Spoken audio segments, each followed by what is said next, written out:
सच्ची शांति और सच्चा सुख तो सतगुरु के नाम में ही मिलेगा। वरना देख लो, सारी दुनिया धन दौलत इकट्ठा करने में लगी हुई है।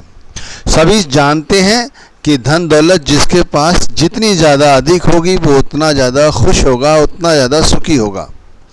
लेकिन ये सब बातें बेईमानी हैं। सुख और शांति तो अंदर से आती है, और अंदर का ज्ञान केवल सतगुरु का नाम ही हमसे करा सकता है, और कोई नहीं। आप देख लो, हम सारी उम्र इस धन के पीछे ही भागते रहते हैं, और हमें देखकर हमारे अपने भी इसी धन को इकट्ठा करने के चक्कर में ही लगे रहते हैं। फिर उन्हें बड़ा होकर चाहे इंजीनियर बनना पड़े, डॉक्टर बनना पड़े, इंजीनियर बनना पड़े, कुछ और बनना पड़े, लेकिन सबका मकसद एक ही होता है कि ज़्यादा से ज़्यादा धन इकट्ठा करना। लेकिन सुख और शांति ये तो सिर्फ कहने मात्र की बात है। वाकई में सच्चा सुख और सच्ची शांति किसी विरले को ही प्राप्त हो सकती है। सुख और शांति प्राप्त करने के लिए क्या करना होगा, कभी इस बारे में सोचा है? अगर धन दौलत में सुख और शांति होती तो तुम पहले से ही सुखी हो गए होते, हम पहले से ही सुखी हो गए होते। क्योंकि धन दौलत की आज की डेट में सबके पास अधिकता है, पर्याप्त धन है, उसके बाद भी धन के लिए ही दौड़ धूप जारी रहती है। लेकिन सच्चा सुख, सच्ची शांति कहते हैं संतों की शरण में जाकर ही मिलती है। संतों का पल्ला जिन्होंने पकड़ा है और संतों के उपदेश को जिन्होंने सर माथे रखा है, उनके दिखाए गए रास्ते पर चलने की कोशिश की है, उन्हीं को कुछ मिला है। लेकिन हम ज्ञानी हैं, हम विवेक रखते हैं, इसलिए हम संतों में ही दोष देखना शुरू कर देते हैं। देखो, संत ये नहीं कहते, खास तौर से पूर्ण संत, कि तुम अपने कारोबार घर बार को छोड़कर हमारे आश्रम में आके बैठ जाओ, हमारी चाकरी करनी शुरू कर दो। वो ये कहते हैं कि तुम्हें बहादुर बनना है, तुम्हें अपने आप को पहचानना है, अपनी सोची रखनी है कि तुम्हें यहाँ पर परमात्मा ने किस लिए भेजा है। परमात्मा ने भेजा है सच्चा सुख और सच्ची शांति प्राप्त करने के लिए। और आप निगाह उठाकर देख लो लोगों के चेहरों पर, क्या आपको लोगों के चेहरों पर सुख और शांति नज़र आती है? नज़र नहीं आती है। दूसरों की छोड़ो, चलो खुद आईने के सामने खड़े हो जाओ, थोड़ी देर में ही तुम्हारी पोल खुल जाएगी। तुम्हारे चेहरे पर, तुम्हारी आंखों में लोभ और वासना किस कदर छाई हुई है, तुम प्रतिबिंब में देख सकते हो। सुख और शांति तो सिर्फ कहने मात्र के लिए है। अगर वाकई में कोई व्यक्ति सुखी रहना चाहता है, शांति प्राप्त करना चाहता है, तो भाई सतगुरु के नाम का पल्ला पकड़ लो, तभी कुछ बन सकता है। क्योंकि जिन्होंने भी सुख और शांति पाई है वो सतगुरु के नाम में ही पाई है। सतगुरु के नाम से मतलब है सतगुरु द्वारा दिया गया नाम, जिसे हम सिफाती नाम कहते हैं, जिसे हम धुनात्मक नाम कहते हैं, जिसे हम परमात्मा का नाम कहते हैं। जिस नाम के लिए हमें वो सिमरन करने का तरीका समझाते हैं, वो बतलाते हैं कि इस नाम के साथ किस तरह से हमें जुड़ना है। ये वही नाम है जो हमें सच्चा सुख और सच्ची शांति दे सकता है, और अभी तक इसी ने ही सुख और शांति सच्ची प्रदान की है। वरना दुनिया ऐसी तरह खाली हाथ आई है और खाली हाथ ही चली जाती है। मैंने अनुभव खुद किया है कि जब हम नाम के साथ जुड़े रहते हैं, जब नाम की कमाई करते रहते हैं, तो दुनियावी चाहे सुख हो चाहे दुख हो, हमारे मन पर किसी बात का किसी लेस मात्र भी असर नहीं पड़ता। लेकिन जैसे ही हम नाम को विसार देते हैं, संसार की माया हमारे सर चढ़कर बोलती है। कभी वो अहंकार का रूप ले लेती है, कभी क्रोध का रूप ले लेती है, कभी वासना का रूप ले लेती है। तरह तरह के नज़ारे दिखाती है ये माया। लेकिन जब नाम के साथ जुड़े रहते हैं तो भाई ये जो माया है हमसे दूर रहती है। अब मैं कह रहा हूँ और आप इस बात पे यकीन कर रहे हैं। ऐसा कहना सिर्फ हाथ या सर हिलाने वाली बात तो हमें खुश करने की बात है, लेकिन ये बात सच्ची है। आप वाकई में इस नाम की गंगा में उतर के देखो, इस नाम की गंगा में डुबकी लगा के तो देखो, तो वाकई में आपको ये सब कुछ मिलेगा। देखो करना क्या है, दुनियावी काम धंधों को करने के लिए हमें इन्वेस्टमेंट करने की ज़रूरत पड़ती है। हम कर्जा लेते हैं तब कोई नया कारोबार शुरू करते हैं। बच्चों पर पैसा लगाते हैं कि बच्चे इस तरह की एजुकेशन लेंगे। प्रैक्टिकल नॉलेज के लिए उन पर अलग से पैसा लगाते हैं, तब कहीं वो जाकर डॉक्टर, इंजीनियर, वकील, पता नहीं क्या बनते हैं, क्या बिजनेस खड़ा करते हैं।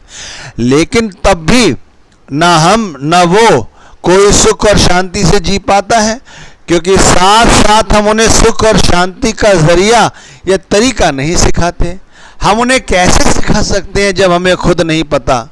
हम कोई चीज़ किसी को वही तो दे सकते हैं जो हमें खुद आती हो, हमारे पास हो।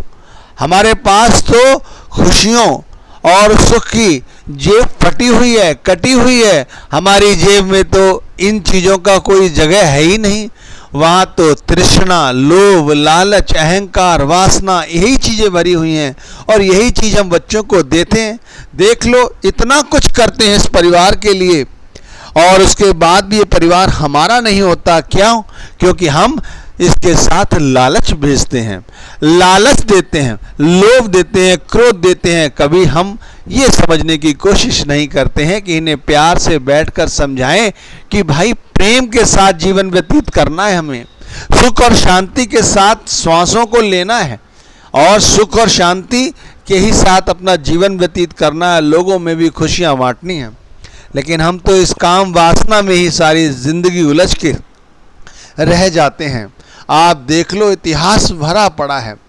जब भी कोई उपद्रव हुआ है किसी लोभ के कारण, किसी क्रोध के कारण, किसी कामना के कारण, तो वहाँ पर एक बहुत बड़ा इतिहास रच गया और सब जगह अशांति ही छा गई। रामायण के प्रसंग को देखो, माँ कैकेयी ने थोड़ा सा लालच किया, थोड़ा सा सुख और समृद्धि चाहिए कि भरत को राज्य मिल जाएगा, मेरा बेटा राज्य का अधिकारी बनेगा और सब कुछ मेरे लिए हो जाएगा, और इतना बड़ा उन्होंने कार्यकलाप कर डाला। लेकिन क्या वो सुखी रही? क्या उन्हें शांति मिली? ना वो कभी सुखी रही, ना शांति रही मिली उनको, और सारे संसार में उनका अपयश ही रहा। आज देख लो, हर वर्ष रामलीला हमारे भारतवर्ष में होती है, और उस जगह कैकेयी जैसे प्रसंग को हम कभी क्यों नहीं अपने दिमाग में लाने की कोशिश करते हैं कि जिसने अपने बेटे की खुशी के लिए ये सब कुछ प्रपंच रचा, वही दुखी रही। इसी तरह हम पूरा दिन सुबह से लेकर शाम तक धन को इकट्ठा करने के विषय में ही सोचते रहते हैं। कभी ये नहीं सोचते कि हम ये सब इकट्ठा करने के बाद क्या हम सुखी रह पाएंगे? नहीं रह पाएंगे। सच्ची खुशियाँ प्राप्त करनी है, सच्ची शांति प्राप्त करनी है, तो वक़्त के पूर्ण संत सद्गुरु ने जो नाम दिया है, उस नाम के साथ हमें अंगीकार होना है। देखो, नाम बहुत बड़ी ताकत है। कहते हैं नाम में ही ये सारी सृष्टि समाई हुई है। नाम अलग अलग हो सकते हैं, क्योंकि हमारे देश में तरह तरह के धर्म हैं, विश्व में अनेक धर्म हैं, लेकिन सारा विश्व और हमारा देश भी उसी में शामिल है। ये सभी नाम में ही समाहित हैं, और उस नाम का ज्ञान एक पूर्ण संत ही तो जानता है, और इसीलिए वो हमें नाम की डोर पकड़ा देते हैं और कहते हैं कि इस नाम के साथ जुड़ो। नाम के साथ जुड़ने का तरीका बहुत ही सरल और सहज, वो तरीका सहज और सरल है कि उस नाम को हमें याद करना है। एक ही नाम को हमें बार बार दोहराना है। आप देख लो, इतना सरल सा काम हम नहीं कर पाते, जबकि सारा संसार में जो धन दौलत है, कमानी है, इकट्ठी करनी है, उसके लिए कितनी मेहनत करनी पड़ती है आप जानते हो। लेकिन हम वो सब कुछ कर लेते हैं, उधार ले लेते हैं, सुबह जल्दी उठ जाते हैं। अगर हमारे किसी की चोरी करनी हो तो रात भर जग के उसकी चोरी करने की भी कोशिश करते हैं। लेकिन भाई, ये छोटा सा कार्य है कि इस नाम को बार बार दोहराना है, वो नहीं करते। बताइए, उस नाम को यदि बार बार दोहरा लिया जाए, फिर क्या होगा? फिर हमारी जो आत्मा का फैलाव है, हमारे जो मन का फैलाव है, हमारी इंद्रियों का जो फैलाव है, वो बाहर की ओर है। ये बाहर की ओर की बजाय अंदर की ओर मुड़ेगा। अंदर हमारे क्या है और बाहर क्या है? हमारे बाहर संसार की माया है, संसार है, और हमारे अंदर तो सब कुछ है। कहते हैं परमात्मा की सारी सृष्टि हमारे ही अंदर है, हमें जो कुछ मिलेगा अपने अंदर ही जाकर मिलेगा। पूर्ण संतों का तो यही संदेश है कि जो कुछ है वो सब कुछ हमारे अंदर है, और हमारे अंदर उतरने का जो साधन है, तरीका है, वो यही नाम है।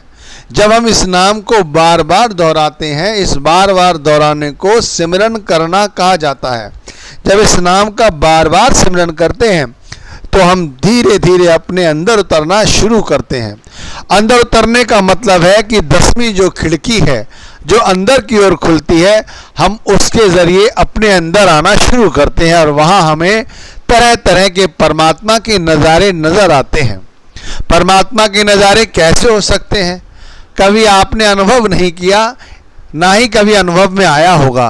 जिन भाग्यशाली जीवों ने अनुभव किया है, या जिन्होंने कुछ दिखाई दिया है, या जिन्हें कुछ सुनाई दिया है, उनसे कभी सानिध्य प्राप्त हो तब आपको पता चले। लेकिन ऐसे लोग बताते भी नहीं हैं। ये भी ध्यान रखिए, कोई नहीं चाहता कि अपना धन, अपनी संपत्ति किसी को दिखाई जाए। ये भी हमारी एक बहुत बड़ी संपत्ति है, क्योंकि दुनिया की जितनी भी संपत्ति और धन दौलत है, वो सब की सब यहीं छूट जाएगी। यहाँ तक कि ये शरीर भी यहीं रह जाएगा। लेकिन ये जो संपत्ति है, ये जो धन दौलत है, ये हमारे साथ जाती है, जिसे किसी लिए कोई दिखाना नहीं चाहता। लेकिन तुम अनुभव कर सकते हो, हम अनुभव कर सकते हैं इस नाम के साथ यदि जुड़े रहें तो। नाम के साथ जुड़े रहने से मतलब है कि जैसे जैसे हम अपने अंदर उतरेंगे तो संसार हमसे दूर होता चला जाएगा, संसार दूर होते चला जाएगा। सद्गुरु का नाम के साथ हम जुड़ते रहेंगे, जुड़ते चले जाएंगे। फिर देखो किस तरह के परिवर्तन हमारे अंदर आते हैं।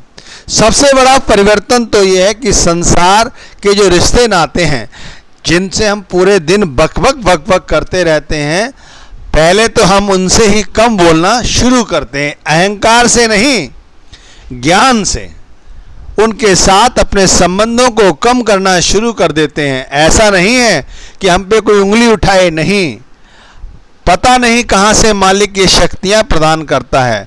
बोलने में तो संयम आ जाता है, बोलने में माधुर्य आ जाता है, प्रेम आ जाता है। आँखों में जो क्रोध नज़र आता है, जो वासना नज़र आती है, वो क्रोध और वासना, इनके स्थान पर हमारे आँखों में परमात्मा को देखने की लालसा बड़ी दिखाई देती है।